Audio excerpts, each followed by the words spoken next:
வாழ்த்துதலையும் சோத்திரத்தை செலுத்துகிறேன்.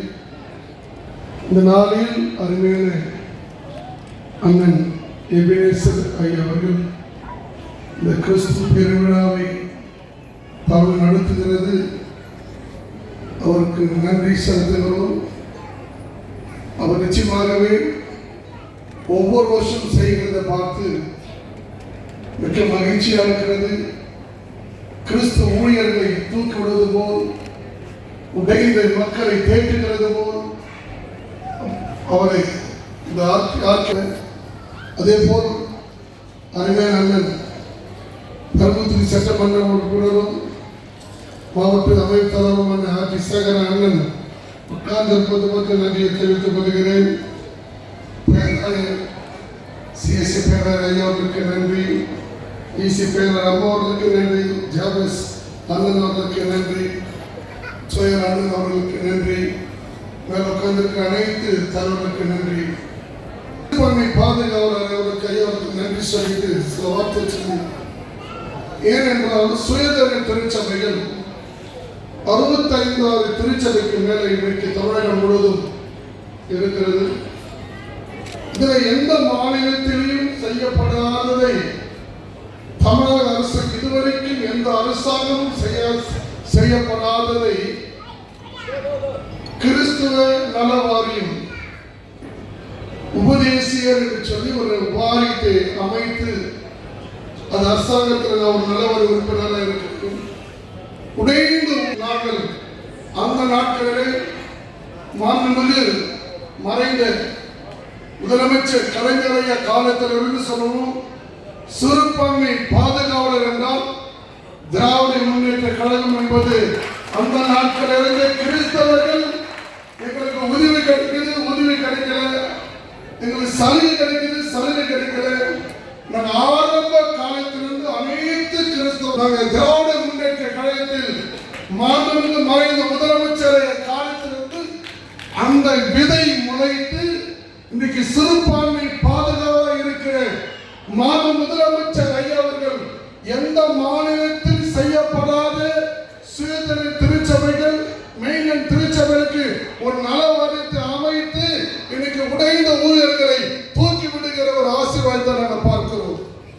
அது மட்டுமில்லாமல் இன்னைக்கு தமிழ் முதலமைச்சர் ஐயா அவர்களுக்கு 2 நல வாரியத்தை அமைத்திருக்கிற கிறிஸ்தவர்களுக்கு இந்த நல வாரியம் இன்னைக்கு தமிழகம் முழுவதும் கிறிஸ்தவர்கள் சார்பில் இன்றைக்கு இந்த கூட்டத்தில் all India Christian church council diocese 25 திருச்சபை மேல இருக்கிறது.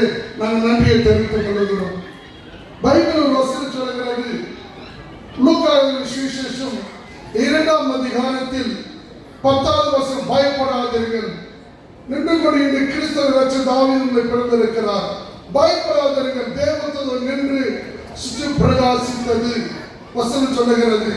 லூக்கா 2ஆம் அதிகாரத்தில் 8ஆம் வசனம் சொல்லுகிறது, மேய்ப்பர்கள் ராத்திரியில் மந்தையை மேய்த்துக் கொண்டிருந்தார்கள். கிறிஸ்து பிறப்புக்கு முன்பாக பயப்படாதீர்கள் என்ற ஒரு வார்த்தை, பயப்படாது சொல்லுங்கள், தேவதூதன் சொல்லுகிறார், பயப்படாதீர்கள், இந்த கிறிஸ்து ரட்சகர் உங்களுக்கு தாவீது உங்களை பிறந்திருக்கிறார். சொன்ன உடனே மந்தையை மேய்த்துக் கொண்டிருந்து சொன்னால் இருள் என்றால் இருள். ஒருவேளை நான் சொல்லுகிறேன், அந்த இருளான நேரத்தில் ஆதி காலத்தில் வெளிச்சம் லைட் கிடையாது, ஜெனரேட் கிடையாது, எதுவும் கிடையாது. இருள் என்று சொன்னால் கண்ணி, கவலை, பூச்சிகள், தேள்கள், பலவிதமான சம்பவம் நடக்கும். அந்த மந்தையை மேய்த்துக் கொண்டிருந்த அந்த இருளான இடத்தில் ஒரு வெளிச்சம் வீசியது. அடையாள சொல்லுங்க பார்க்கலாம். இன்னைக்கு சொல்லுகிறேன், இன்று சுற்றிலும் ஒரு பிரகாச ஒளி. ஒருவேளை நான் சொல்லுகிறேன், ஒருவேளை இங்கு நடந்தது உதவி மட்டுமல்ல, உங்க வாழ்க்கையில் கிறிஸ்து பிறப்பு அந்த மந்தையை வைத்துக் கொண்டிருந்த அந்த இருளான இடத்துல ஒரு வெளிச்சம் வீசியது. எந்த மனுஷனையும் பிரகாசிக்கிற ஒளியானால் அது ஜீசஸ் ஒளி. ஆமென் சொல்லுங்க பார்க்கலாம். ஒருவேளை இருளான வாழ்க்கை, இது ஒரு கண்ணீரான வாழ்க்கை, இது ஒரு பாரமான வாழ்க்கை, ஒரு வேதனையான வாழ்க்கை, ஒரு துக்கமான வாழ்க்கை, இந்த இரவு நேரத்தில் நீ வந்திருக்கும். ஒருவேளை என் மேல இருக்கிற சட்டம்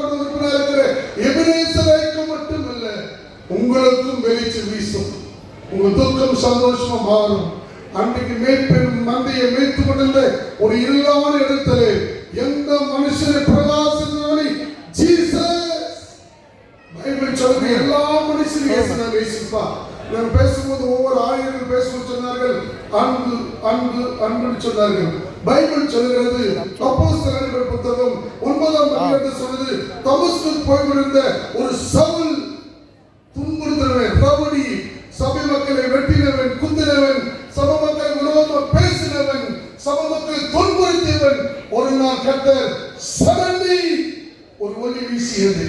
இது சொல்லுகிறேன், ஒருவேளை உடைந்து உள்ளமா பாரமா, ஒருவேளை கிறிஸ்து பிறப்பு ஏதோ நலவு தண்டித்து வந்திருக்க நான் பேசுகிறேன்.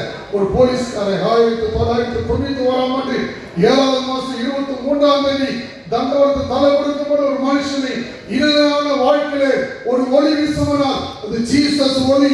அன்றைக்கு வீசுறதுனாலதான் இது ஒரு மகிமையான இடத்துல இருக்கு. பைபிள் சொல்ற மூன்றாவது காரியம் மகிமை. வாழ்க்கை மகிமை. ஒருவேளை நீங்க சொல்லுகிறேன் யாரெல்லாம் விசுவாசிக்கிறீர்களோ அன்றைக்கு மேய்ப்பர்கள் மந்தையை மேய்த்து கொண்ட இடத்துல ஒரு இருள் நீங்கி வெளிச்சம் வீசியது. வெளிச்சம் வீசுவதற்கு காரணம் தேவதூதர் கடந்து வந்தார். தேவதூதர் கடந்து வந்தவர்கள் ஒரு சுத்த